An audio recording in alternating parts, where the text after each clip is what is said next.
बोली वृंदावन बिहारी लाल की, राधा कृष्ण की। तो श्री सुखदेव जी बोले, हे राजन परीक्षित,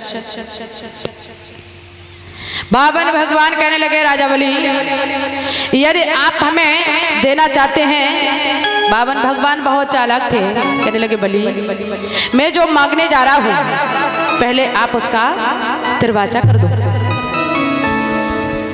राजा बलि मुस्कुराने लगे, प्रभु कैसी बातें कर रहे हो, अरे क्या आपको हमारे ऊपर विश्वास नहीं है।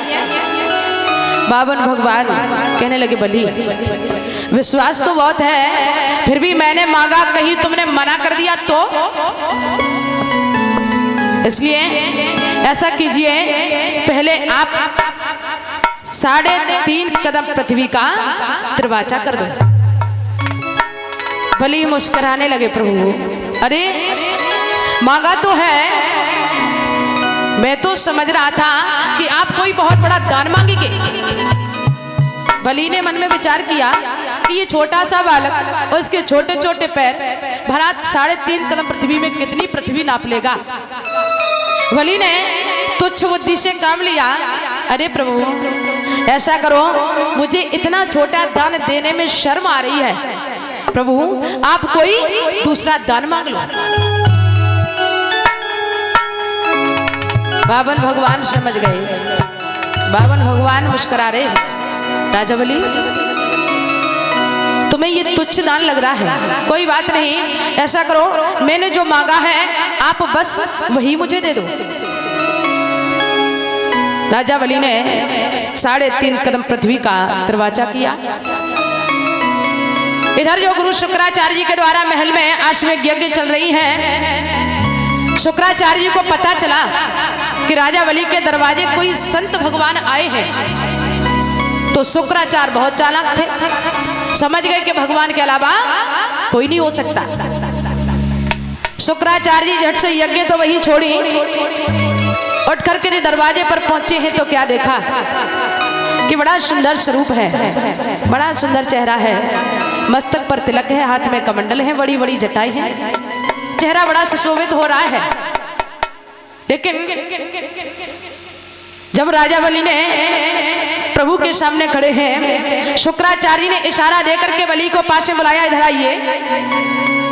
बलि पास में पहुंचे, शुक्राचार्य जी कहने लगे बलि अच्छा आप हमें ये बताइए कि ये संत भगवान तुम्हारे दरवाजे कब से खड़े? कहने लगे कुछ थोड़ा समय हुआ है, कुछ ज्यादा नहीं। शुक्राचार्य जी बहुत चालाक थे, कहने लगे बलि ये बताओ कहीं तुमने इनको कुछ दे तो नहीं दिया? बोले दिया तो है गुरुदेव। बोले क्या दिया? दिया तो है लेकिन इन्होंने कुछ मांग ही नहीं पाया। शुक्राचार्य जी कहने लगे बलि पहले ये बताओ कि तुमने दिया क्या है? कहने लगे गुरुदेव कुछ ज्यादा नहीं, केवल 3.5 कदम पृथ्वी का दरवाजा किया। शुक्राचार्य जी कहने लगे बलि फिर भी तू ये कह रहा है कि इन्होंने कुछ मांग ही नहीं पाया, अब तू हमें ये बता कि तेरे पास बचा क्या है जो तू इन्हें देगा? अरे बलि तेरी तो बुद्धि खराब हो गई है और ये कोई बालक नहीं है, सुनो ये बहुत बड़ा छलिया है। शुक्राचार्य जी की बात को सुना, बलि कहने लगे गुरुदेव कैसी बातें कर रहे हो?